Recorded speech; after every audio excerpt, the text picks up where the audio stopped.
Peace is the prettiest lie, brothers.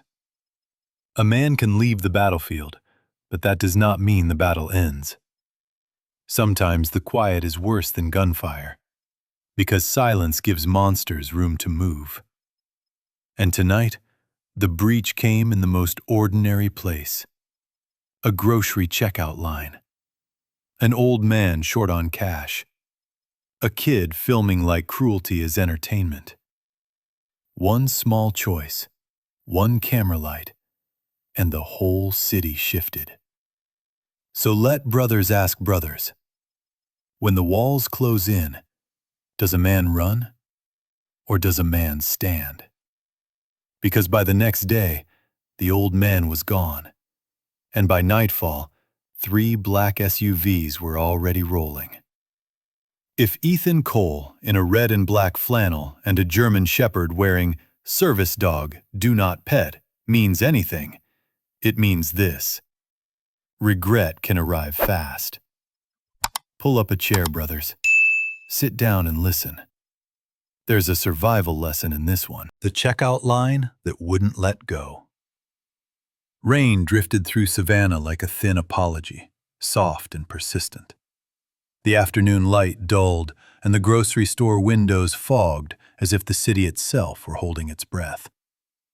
Ethan Cole entered the store with the careful rhythm of a man who measured every step. He was 40, tall and broad-shouldered, wearing a red and black flannel beneath a dark jacket. His left leg carried a slight hitch, a quiet reminder of a past he did not discuss. At his side walked a 5-year-old German shepherd, black and tan, posture precise, eyes steady. The black harness across the dog's chest read in plain white letters, "Service Dog, Do Not Pet." Ethan came for simple things: coffee, bandages, dog food. He preferred places where no one asked questions, but Savannah had a way of making strangers linger in your peripheral vision.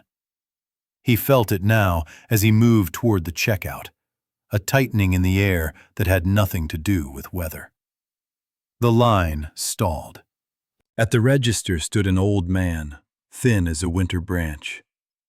His name was Harold Whitman, though most people called him Hal. 78 years had folded his spine forward, and his hands shook as if the world were always a little too cold. He wore a brown coat frayed at the cuffs and a gray knit cap pulled low, not for warmth, but for privacy. Hal counted bills twice, then a third time, lips moving in silent math. "I'm short," he said finally, voice barely above the scanner's beep. $18. Behind the counter, Trent Harlow leaned forward.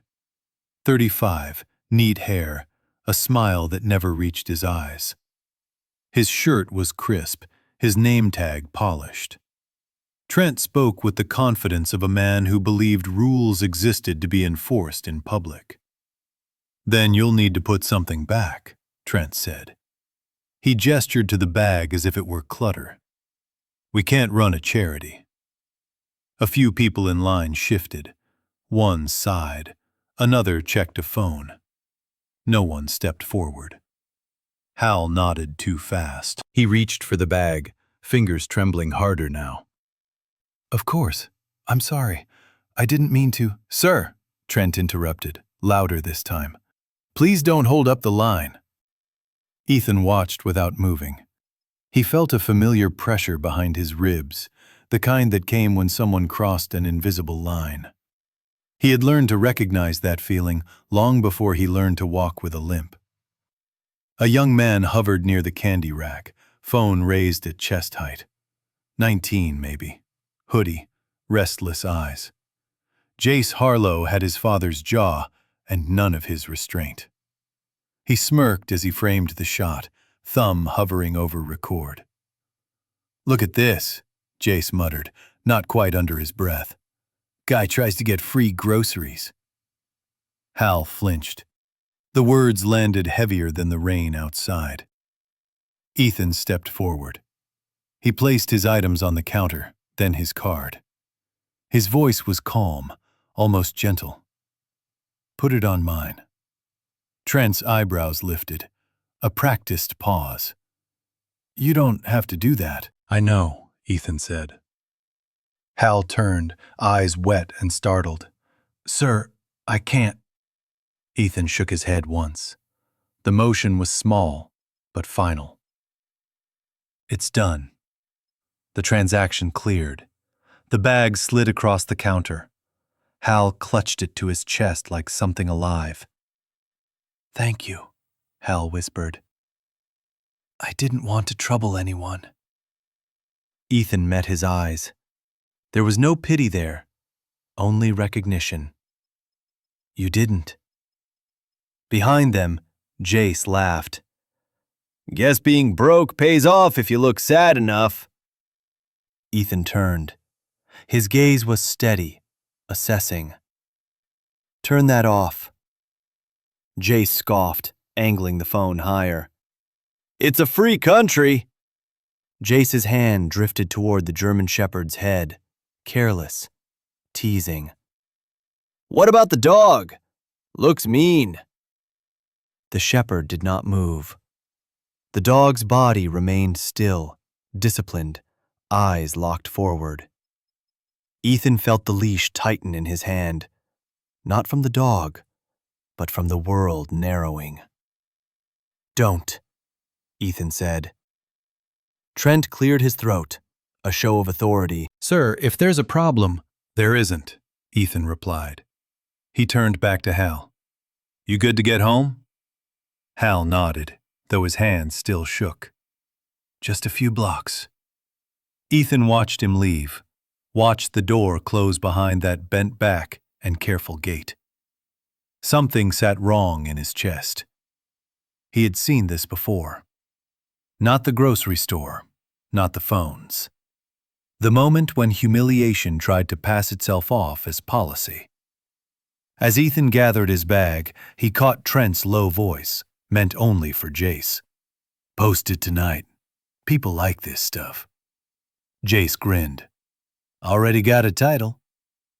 Ethan paused at the door. The rain had thickened, tapping the glass like impatient fingers. He looked down at his service dog, felt the quiet strength at his side. 3 minutes at a checkout. That was all it took. Outside, the rain followed him home. The clip that learned how to breathe night settled over Savannah with damp weight, the rain thinning into mist. Streetlights bled soft halos onto the pavement, and the city looked quieter than it truly was. Ethan Cole walked home with the steady patience of someone used to long distances. The red and black flannel was still warm under his jacket, carrying the smell of the store and rain.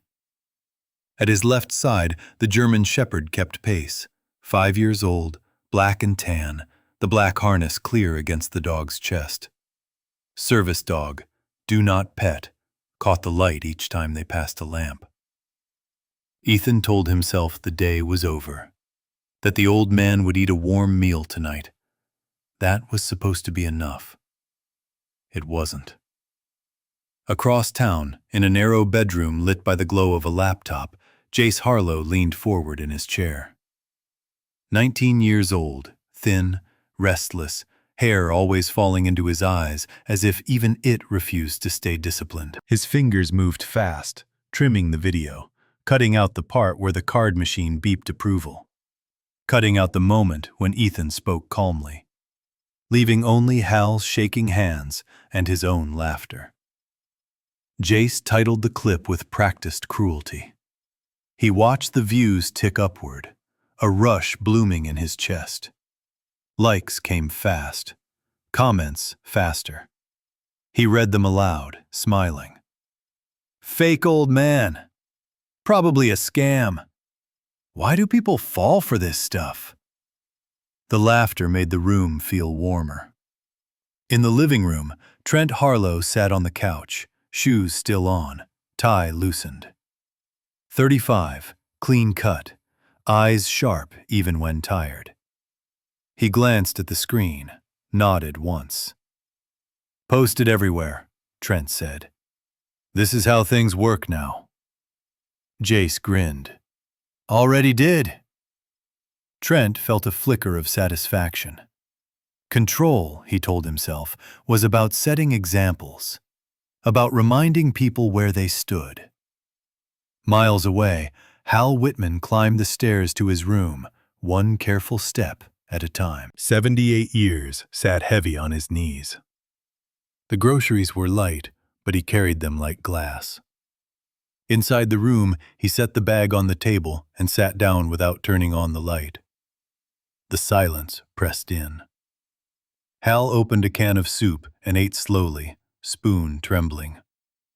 With each swallow came the echo of the store, the voice, the laughter. He folded inward, smaller with every memory. When he finished, he rinsed the spoon and sat back down, hands folded. From his coat pocket, he pulled a folded paper. Old, creased, the ink fading. A name and a number written years ago. He stared at it, thumb tracing the edge. No, he whispered. Not again. He folded the paper and slid it back into his pocket, as if burying a thought. In a small house near the edge of town, Maya Bennett dropped her bag by the door. 27, slender, her face soft but marked by fatigue. Dark circles sat beneath her eyes from long night shifts. She kicked off her shoes and reached for her phone, scrolling without thinking. Then she stopped. The video loaded on its own, shared by someone she barely knew. She watched, lips pressing tight. She recognized the old man immediately. The coat, the hands. She had seen him outside the church, rain or shine. Her chest tightened. That's not right, she said aloud to no one. Maya read the comments, felt a hot mix of anger and shame. She told herself she was too tired to do anything, too busy, too small to matter. She locked the phone and set it down, but the image stayed, pulsing behind her eyes. She thought of her mother asleep in the next room. Evelyn's quiet breathing, a reminder of fragility. Maya sat at the table, hands wrapped around a mug she hadn't filled yet. Tomorrow, she whispered. It sounded thin. Ethan reached his apartment and unhooked the leash. The German shepherd lay down near the door, alert even at rest. Ethan leaned against the counter, eyes closed, replaying the day. He had learned to read danger early. Not the kind that shouted, but the kind that smiled and pressed record. His phone buzzed once. A message from a number he didn't recognize. Saw the clip. That man matters. Call me. Ethan stared at the screen, jaw tight. He deleted the message without replying. He wasn't ready to open doors he had closed on purpose. But sleep wouldn't come. Sometime after midnight, the clip crossed another threshold. A local page picked it up, then a regional one. The comments sharpened. Someone posted the name of the store. Someone else mentioned the old man's usual spot near the church. The clip learned how to breathe on its own. In his room, Jace watched the numbers climb until his smile thinned into something else. A knot formed in his stomach. The attention felt heavier now, less playful. Trent's phone rang. He answered with irritation, then fell silent. His face changed, color draining. "Who is this?" Trent asked. The voice on the other end was calm, almost polite. "You embarrassed the wrong person today." Trent laughed, brittle. "You threatening me?" A pause. "No. I'm informing you." The call ended. Trent stared at the phone, a chill crawling up his spine. He told himself it was nothing, just another troll. At the same moment, Ethan stood at his window, looking out at the wet street. He clipped the leash back onto the harness. The German shepherd rose at once, ready. "Let's go," Ethan said quietly. The rain had stopped, but the night was far from done when the street went quiet. Morning arrived pale and cold, the rain washed away, but not forgiven. A thin fog clung to Savannah's streets, softening edges and hiding intentions. Ethan Cole moved through the mist with his jacket zipped halfway, the red and black flannel visible beneath. His left leg lagged just enough to remind him to pace himself. At his side, the German shepherd walked with measured focus, black and tan coat clean against the gray morning. The black harness read, "Service dog, do not pet," letters steady as a warning and a promise. Ethan had not slept much. The clip had spread faster than he expected, and with it came a feeling he knew too well. Exposure changed things. It turned quiet people into targets. He stopped near the church where Hal Whitman usually stood. The stone steps were empty. No familiar coat. No careful nod. Ethan waited longer than necessary, scanning doorways, listening. The city answered with nothing. Something tightened in his chest. Across town, Maya Bennett stood at her kitchen sink, staring out at a street that felt different than yesterday. The fog blurred the houses into shapes without detail. She held her phone but did not look at it. She already knew what she would see. A reflection in the window looked older than 27. Her hair was pulled back, eyes tired but alert. She thought of the old man's hands, of her own silence last night. "You don't get to choose when kindness is convenient," her mother had once said. Maya unlocked her phone and typed a message to the church volunteer group. Short, direct, asking if anyone had seen Hal this morning. She hesitated, then sent it. The reply came faster than she expected. No, he didn't show up last night either. Maya's stomach dropped. 3 black SUVs rolled into her neighborhood just after noon. They moved without urgency, engines quiet, windows dark. The vehicles parked cleanly along the curb, as if they had practiced the motion many times. Curtains shifted. Maya froze at the window, heart pounding. She had seen enough movies to know what black SUVs meant. But this was Savannah, not a screen. A woman stepped out first. About 40, athletic build, hair pulled back tight. Her posture was straight, efficient. She wore a dark jacket and sensible shoes, nothing that drew attention. Her eyes missed nothing. She walked up the path and knocked once. Maya opened the door with shaking hands. "Yes?" The woman held up a badge. "Dana Brooks, federal agent. May I come in?" Maya stepped aside, throat dry. Dana Brooks entered the small living room and took in the space with a glance. Orderly, modest, a life held together carefully. "We're looking for Harold Whitman," Dana said. Her voice was calm, practiced. "We believe you may have seen a video involving him." Maya nodded. "I know him. He stands by the church." Dana's eyes sharpened. "Not anymore." Maya felt the words like a physical blow. "What does that mean?" "It means someone noticed him," Dana said. "And when certain people are noticed, they don't stay safe for long." Dana explained just enough. Hal was not just an old man with a thin wallet. Years ago, he had been close to something powerful and dangerous. He had walked away, carrying knowledge he never used. Until now, no one had remembered him. The clip changed that. Maya sat down hard on the couch. "This is my fault," she whispered. Dana shook her head once. "No, but your silence could have been." At the edge of town, Ethan followed the trail his instincts suggested. He trusted his service dog more than his own doubts. The shepherd paused near an alley behind a closed diner, nose low, ears alert. The leash tightened slightly. "Show me," Ethan said. They moved together, past trash bins and damp concrete. Ethan noticed a scuffed mark near the wall. Fresh.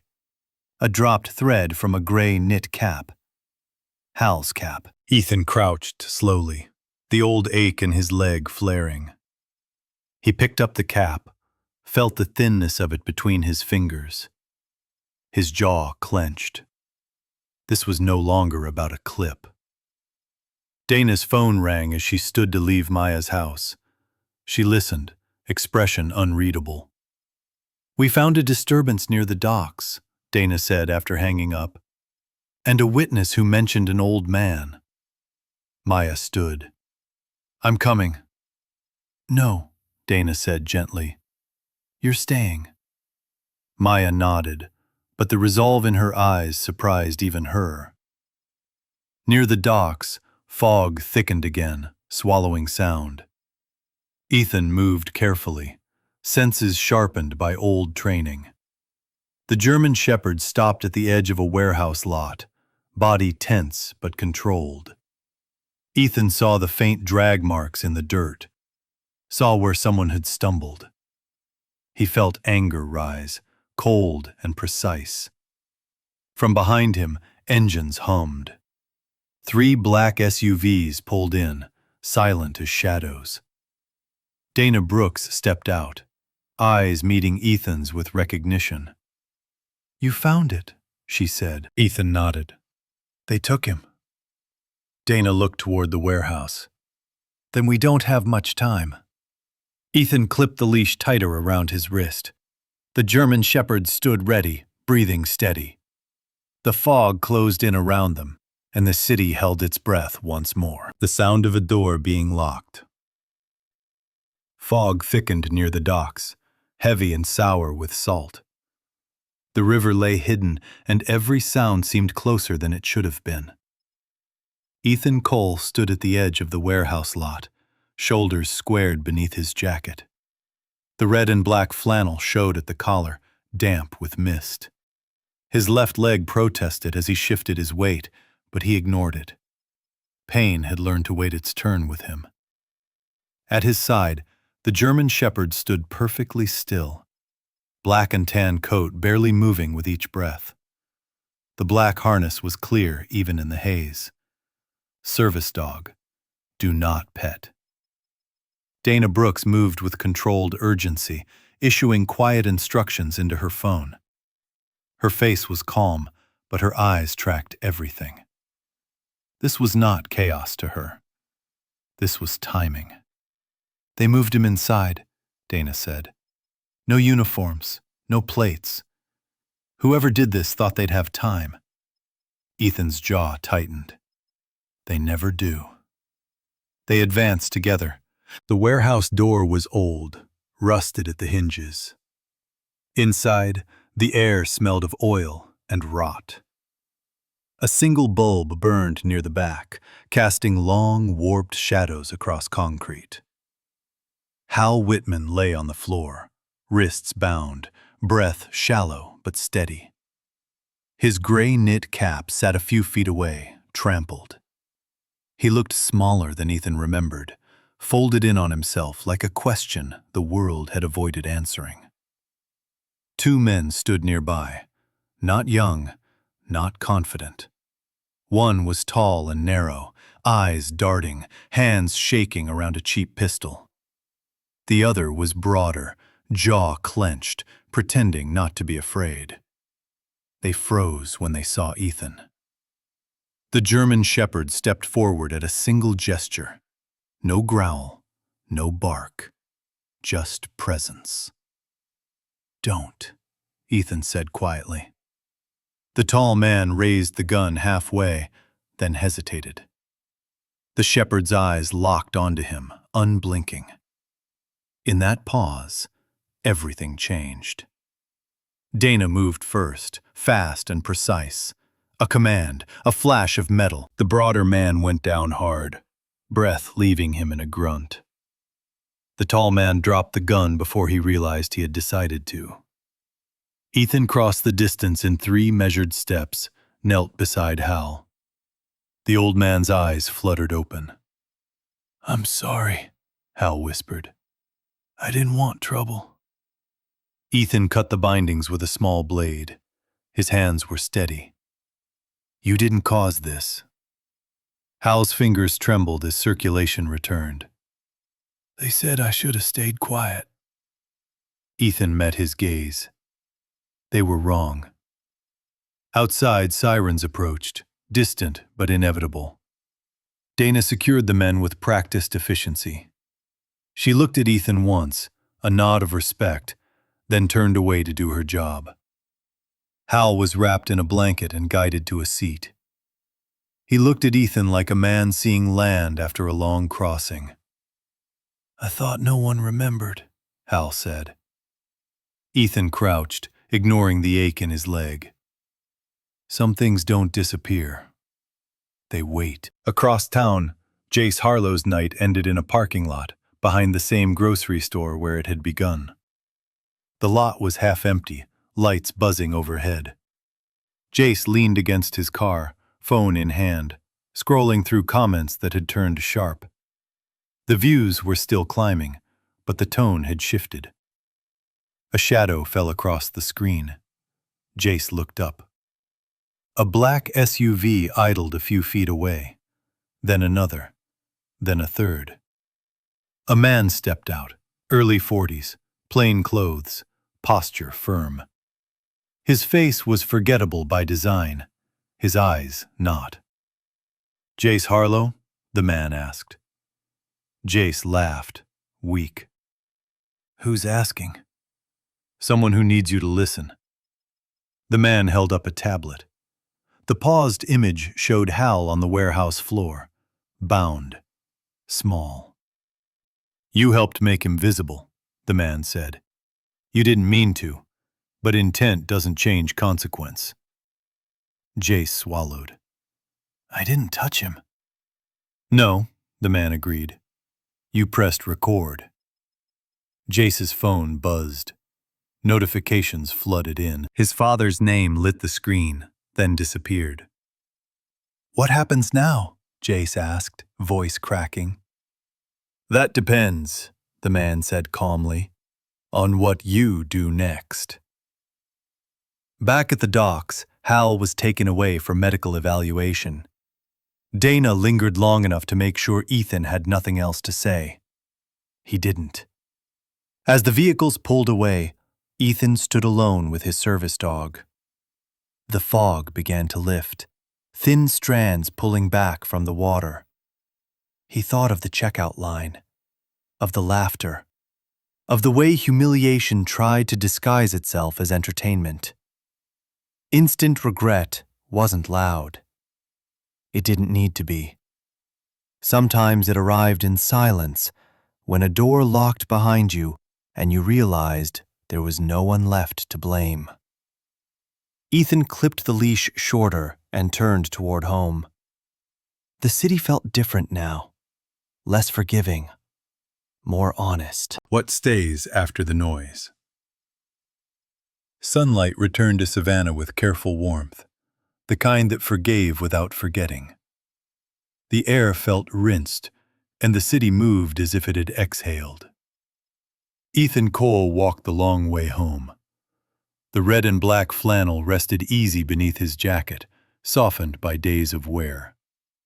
His left leg carried its familiar hitch, a quiet metronome he no longer fought. At his side, the German shepherd kept pace, black and tan coat gleaming in the morning light. The black harness read, "Service dog, do not pet," plain and honest. The noise had finally settled. Sirens faded. Feeds refreshed to new distractions. But some things refused to move on. At the courthouse, Hal Whitman sat on a wooden bench, hands folded, spine still bent but no longer shrinking. 78 years had not loosened their grip, yet something in his eyes had changed. He wore a clean shirt beneath his old coat. His gray knit cap lay on his knee, fingers resting on it, as if it were proof he still belonged to himself. Dana Brooks stood nearby, posture straight, voice low as she explained what would happen next. She spoke without ceremony, the way people do when truth matters more than comfort. "You'll tell them what you know," Dana said, "and you'll tell it once." Hal nodded. "I should have done it sooner." Dana didn't argue. She respected timing, even when it arrived late. Across the hall, Trent Harlow leaned against the wall, suit wrinkled, jaw tight. 35, and suddenly smaller than he remembered himself being. His confidence had been loud once. Now it had nowhere to stand. Papers waited on a clipboard beside him. Consequences, neat and impersonal. Jace Harlow stood a few steps away, shoulders slumped inside his hoodie.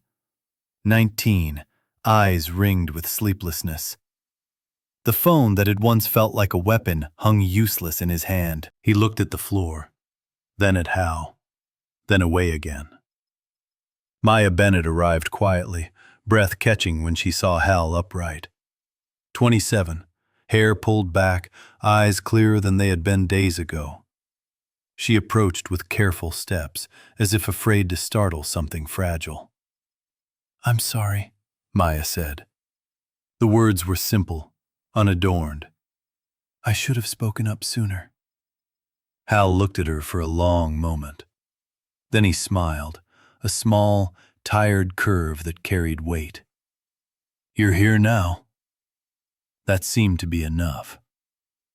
When Hal was called, the room stilled. He stood, hands trembling once, then steadying. He told the story as it was. Not heroic, not polished, just complete. Names, dates, a choice made long ago to stay quiet, and the cost of that silence. The room listened. Outside, Ethan waited with his service dog. He had learned when to step in and when to stand aside. This was Hal's ground to reclaim. Ethan watched sunlight slide across the steps and thought about lines, the ones people crossed for attention, the ones they refused to cross out of fear, the ones that marked a return. The door opened. Hal emerged, breathing deeper than before. Dana followed, nodding once at Ethan. "It's done," she said. Hal walked toward Ethan, stopping a few feet away. He looked up, eyes wet but steady. "I thought my life was finished," Hal said. "Turns out it was just waiting." Ethan met his gaze. "Waiting works, if you do the rest." Hal laughed softly, a sound unused to daylight. Across the plaza, Jace stood frozen, watching. He took a step forward, then another, until he stood before Hal. His voice shook. "I'm sorry," Jace said. "I didn't think. I just wanted people to look at me." Hal studied him. The boy's fear was naked, unprotected by humor now. Hal nodded once. "People always look," he said. "What matters is what they see when they stop laughing." Jace swallowed. "I took it down." Hal's expression softened, just enough. "Then keep going." Trent watched from a distance, face set. He did not come over. Some distances had to be respected. Maya stood beside Ethan, hands clasped. "What will you do now?" she asked him. Ethan looked down at his dog, felt the steady presence at his side. He considered the question honestly. "Walk," he said. "Help when it's needed. Keep moving." Maya nodded. She understood more than she had before. By late afternoon, Savannah felt ordinary again. Cafes filled, children ran, life resumed its rhythm, but with a new note beneath it. Ethan and his service dog crossed a brick-lined street. A child pointed. "Why does that dog wear a sign?"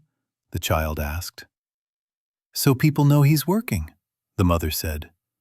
The child nodded, satisfied. Ethan smiled, faint and private. He kept walking.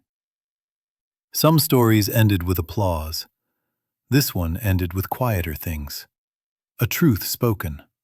A lesson learned too late to erase the damage, but not too late to matter. Instant regret came and went. What stayed was choice. And that was enough. Sometimes the miracle is not thunder or light from the sky. Sometimes it is a quiet moment when a heart chooses kindness instead of comfort, truth instead of silence. God works most often through ordinary people, in ordinary places, asking only that we act when the moment comes. In daily life, we may never see the full weight of a small choice. A word spoken, a hand extended, a camera put down. But faith reminds us that no good act is wasted, and no cruel act is without consequence. What we plant in secret often grows in ways we never expect. If this story touched you, share it so others may be reminded. Leave a comment with your thoughts or your own experience. And subscribe to stay with us for more stories of justice, redemption, and hope. May God bless you and your family, guide your steps, and keep your heart steady in moments that matter most.